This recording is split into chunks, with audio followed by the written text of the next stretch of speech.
Hello, welcome to the Great Rehumanization. I'm going to talk a little bit more specifically about politics in a sense than I would like to, and then I will going forward. I don't think so. The plan isn't to make this a podcast, vlog, what have you. The plan isn't to make this an overtly political thing. We have to talk about politics because it's just part of the game. It's part of our life, our society. So politics is a big part of who we are, and we can't ignore it. And we just had an election. But what I'm saying is I'm not going to really do it in like a current event sense. I'm not going to really spend time. I don't believe in it. As you'll get to know me in this whole thing, I don't believe in the. I don't look to the state or to the politicians for the big answers. That's the stuff we need to figure out. And that's what we're going to try to do, right? So what I want to talk about today are the tariffs in the Democratic Party. This is video number 3. So I want to start by saying that this is not about the specifics, how the theories of economics work and all that. And I don't want it to be, because I want this to be about us. And I want this to be about how those theories trickle down. To make a pun, trickle down to us, these theories, how they affect us, and especially on a visceral level, like an almost unconscious but intuitive level. All right. So I would say it's a lot like if you were not a member of a particular faith, but you still had to go to that faith, if you had to participate in that religion or faith, and you had to go to church or whatever it is, whatever religious service it is every week, and your whole life was kind of built around this religion that you didn't share, okay? So let's just say you were forced to practice a religion in some way, and it's not really forceful, it's kind of something you have to do and you have to go along with, but it's a religion nonetheless, and a lot of people around you believe in it, but you don't really believe in it, or at least your religious leaders are telling you it's one thing, but you don't really believe that. That's kind of how our economic order is. The whole economic system as we know it and we've been taught it. It's like a religion. It's full of dogma and mysticism and Gnostic belief. Okay? I started off, I thought I wanted to know more about economics, so the worst time in my life when I had to go to the university, I was an adult already with kids, and I started off as an economics major, and it didn't work for me.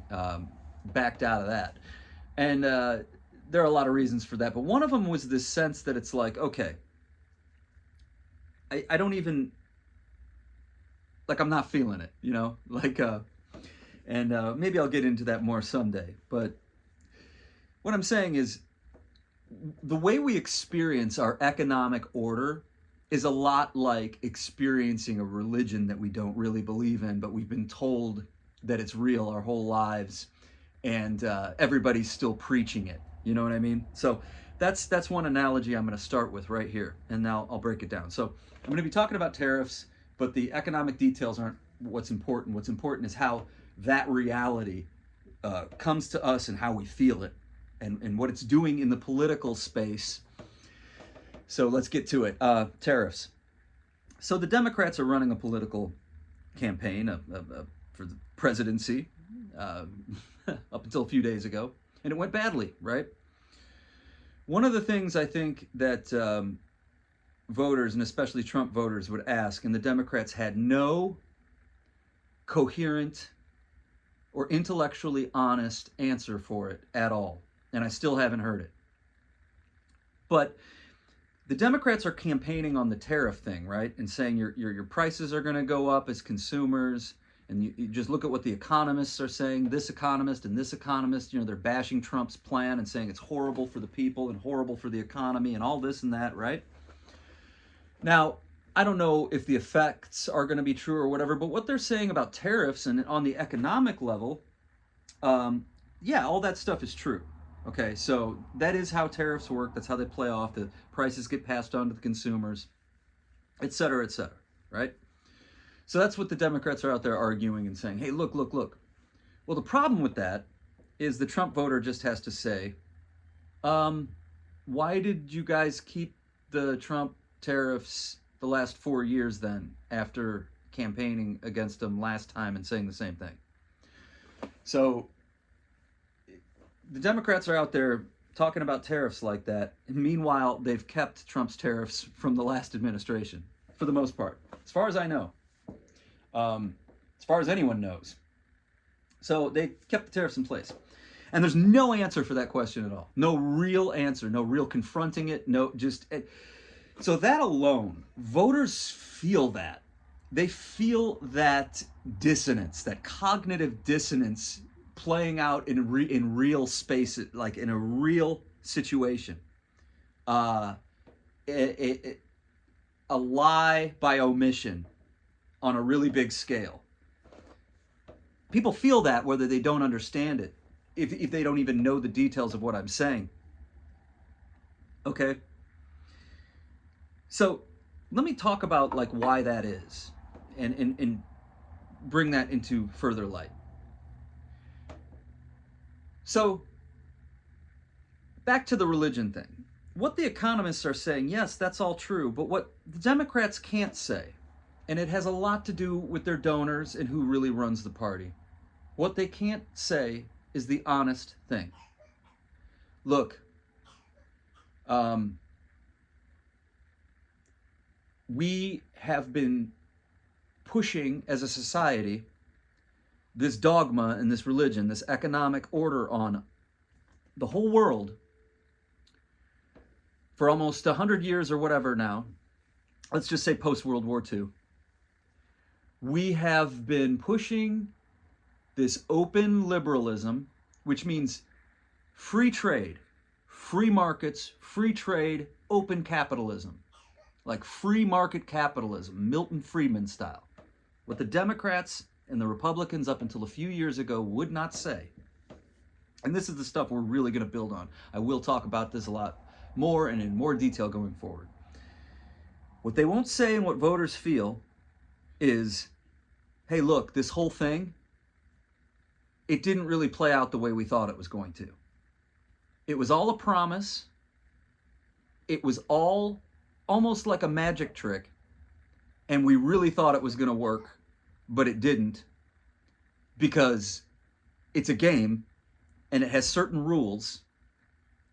And we thought the rest of the world was going to play along, but it didn't. So to be a little specific, say when the Soviet Union collapsed, the economists and the free market people were just like, man, look, that's proof. And it was. The Soviet Union collapsed in part because people wanted things. And the economy was not working. That's very true. All right, so this is in the 80s when the Soviet Union is kind of on the decline, and then it collapses early in the 90s and late 80s. It all that's the time frame. At the same time in the 80s, China starts booming. Cities start kind of appearing out of rice paddies. It's a really important detail. But anyway, so when the Soviet Union collapses, that is the ultimate validation of free market capitalism. And what everybody assumed was, look, see, it takes care of itself. It takes care of itself. The proof is in how it works, and the world is just going to move in that direction because it's just a natural process. It's like an evolution. There's no stopping it. It's just going to go that way. So that was like the ultimate validation. So they really doubled down on it. And then that's when they really started putting in free trade agreements and NAFTA and stuff in the early 90s, because they felt like, oh, that's it. The world is open, man. Open for business. The world is open for business. So in other words, like free market capitalism, where you don't interfere with the free movement of goods and services and even populations. So like open borders in terms of trade. And it doesn't work unless everybody is doing that, okay? And they to be clear, these people, just like they're like religious people, religious clerics, they believed that it was going to work out just because. Anyway, look at the Soviet Union. So it was this real Gnostic, zealous ideology that really, I'm going to keep saying is like religious. And they just assumed the world was going to go that way, and it didn't, though. China started doing something different. They essentially started doing capitalism, but a state-run capitalism. They allowed free enterprise and ownership of capital, private ownership of capital, and the means of production in private hands, but tightly controlled and regulated by the state, and in very concentrated projects, little projects. It's like China almost, these free market zones, and they'd really concentrate in these little areas and build it up from there. And that's sort of a practice that's grown and evolved since the 80s and 90s, and since the Chinese really kicked it off. We're seeing a lot of stuff kind of like this in the Arab world and all over Asia and Africa.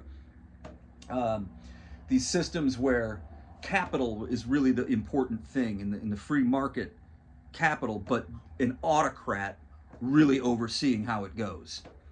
Okay, so the idea of it being either communism or capitalism kind of started to melt away when other societies and other countries were playing around with their own versions of things, mixing and matching stuff. All right, so follow me on this tariffs thing. What our politicians aren't telling us and haven't been telling us, and kind of Donald Trump just picked it up, and his propagandists and his people, they did something with this. And I don't want to get into my analyzation of that right now, but let's just say Donald Trump picked up the ball that the Democrats dropped in a big way. He stepped in with the tariff thing when it was highly unpopular, and it went against the grain of all of the orthodox free market thinking that came before him. All right. So Harris is out there talking about the tariffs is going to raise prices, but she can't give an honest answer or even acknowledge that the Biden administration kept the Trump tariffs, and the reason is they'd have to basically spill the beans on the whole system. Well, everything we've been telling you about free market capitalism, it's true, but only if everybody else does it too. And we never knew for sure if everybody else was going to do it. We just kind of thought that it was so cool and awesome and real that everybody else would see that and just join along. That's really what happens. This free market Gnostic Milton Friedman style, look up the Chicago School of Economics, that really got foisted on the Western world, and countries ran with it. So for example, if you want to look at like the countries with like the least amount of tariffs, Great Britain's are really low. I believe last time I looked, they don't have a lot of tariffs, but like, look, they started the mercantile, the seafaring global trade.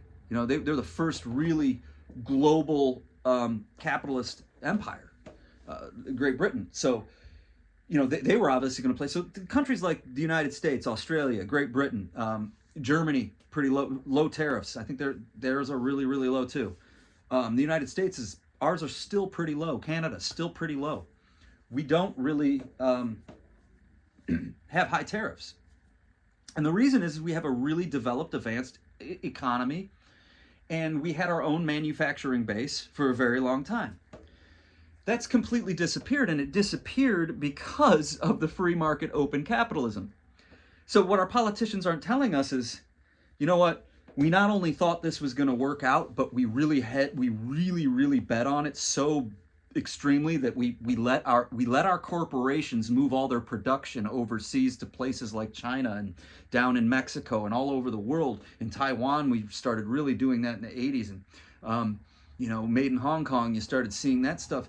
We did that because cheaper prices for us. The wealth is going to spread. It's going to trickle down. Look at the standard of living. Look at the standard of living. Let me tell you something about the standard of living thing. Anytime anybody's appealing to standard of living, what they're really doing is appealing to trickle-down economics, essentially, and the Milton Friedman thing. It's a teleological explanation for, no, what we've been doing must have worked, otherwise we wouldn't be here right now. Doesn't work for me, obviously. So what I'm saying is voters, whether they know the nuts and bolts of this at all, they feel all of this. They feel that big secret being kept from them. We sent your jobs overseas because we believed in this economic order that we didn't really actually know for sure was ever going to work. It was a promise. So in that sense, like I mentioned Wendell Berry recently. He wrote this really cool essay. Wendell Berry, look this up, and it's about capitalism and communism and how he compares them both in this sense. And he says they're sentimental. They're sentimental because they promise something in the far off in the future. They don't really deal with the now in that sense. Like, you know, human beings, I'll just break it down to this. A lot of our problems and what we want to do is get back to local production and be in more direct charge of our own food supply and stuff like that. There's a lot of people that want to go in that direction. Anyway, the world kind of left that behind. The whole human history of how we fed ourselves, how we did things. That's like kind of where Wendell Berry is coming from, and a lot of other people too now. It's a movement brewing of self-sufficiency. I'm sorry, I'm so tired right now.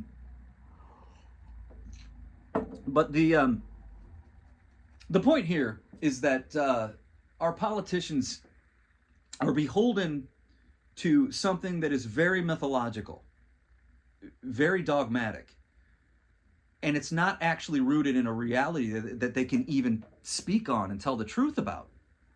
So here we are, average people, voters, and they've literally been playing with history, trying to tweak history. You ever heard the political people say stuff? Oh, social engineering, that's social engineering. I've always been like, what are you talking about?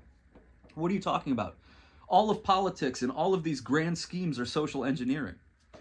So the whole thing with it's going to trickle down. Eventually it's going to make, look at the standard of living rising. Everybody's getting richer. You know, there's a lot of truth in these things. But also the truth is that the world didn't play the open liberal game. And so the tariffs are kind of like the only tool countries have to protect their economy in this environment. That's what they're not telling you. That's what they're not going to tell you. So Trump's not going to be like, yeah, I'm going to slap these tariffs on and it's going to be real painful for a while. So watch this. You'll start hearing this more, I bet. The economy starts to have problems. Let's just say if this happens and prices go up and things get worse, you'll start hearing people in the Trump administration and in that orbit saying, this is part of the process. It's gonna get worse before it gets better. It's gonna be painful for a while, but once we're through this, it's gonna be a whole new America. You're gonna hear that. I mean, I can almost bet that we're gonna hear that. There's going to be pain, and they're going to tell us it's good for us, and it's going to get better. And again, maybe that might be true. I don't know. But the fact of the matter is, they're not going to tell you that, and we can feel that too. So both of the parties aren't going to really give us the full truth about what happened, because they both were a part of it. It was Clinton and Gingrich who signed NAFTA, who put NAFTA forward and made that happen. Republicans and Democrats.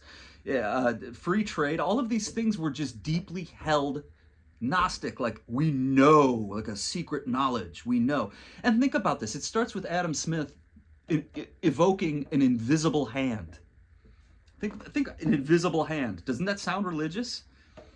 Well, there's an invisible hand, a force behind it all. The invisible hand. So there was an appeal to some mysterious force right away from the get-go with this whole thing. And the economy is pretty mysterious, isn't it? But unfortunately, it's not a science. And it props itself up and becomes a pseudoscience itself by these Gnostic clerics, like, you know, anybody from Paul Krugman, who's a decent guy and really smart, to Milton Friedman, who wants to privatize everything there is.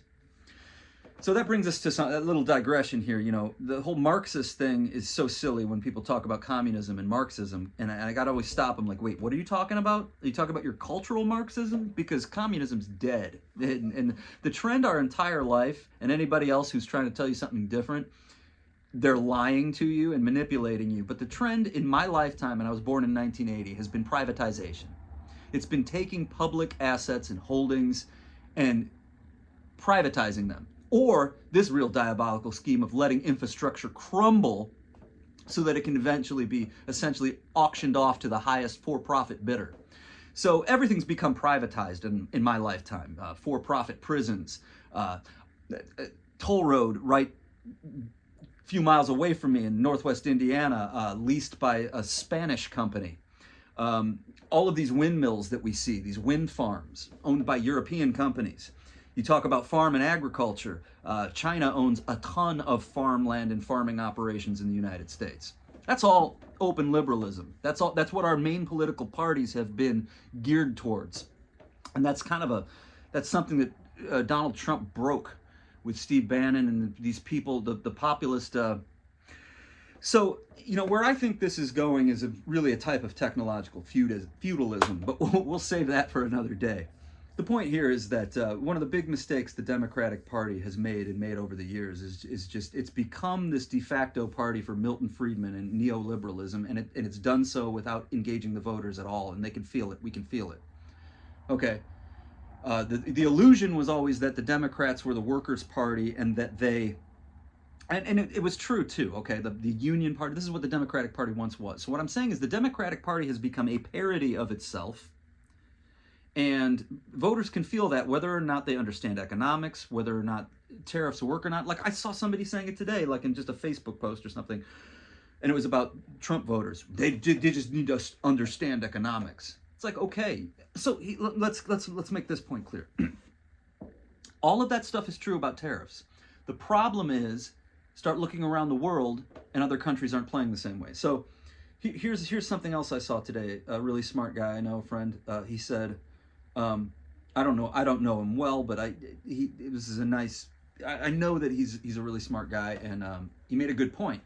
But again, it's all about the rules. So he said, yeah, if we just raise the tariffs, China's just going to sell their stuff somewhere else. So if we put the tariffs on Chinese goods, China will just sell that stuff to other countries. It's no big deal for them. Okay, but yeah, again, the other countries have their own rules too. So, driving the point home, the world does not play by the game that we've been taught since like elementary school, that now multiple generations of Americans have been indoctrinated in. This religion, this free market religion, okay, called free market capitalism.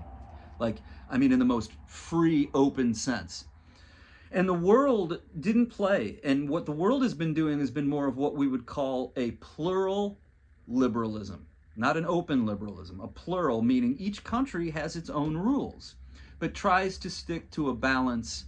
And, then we get into the real economic stuff and trade deficits and each country managing their own economy.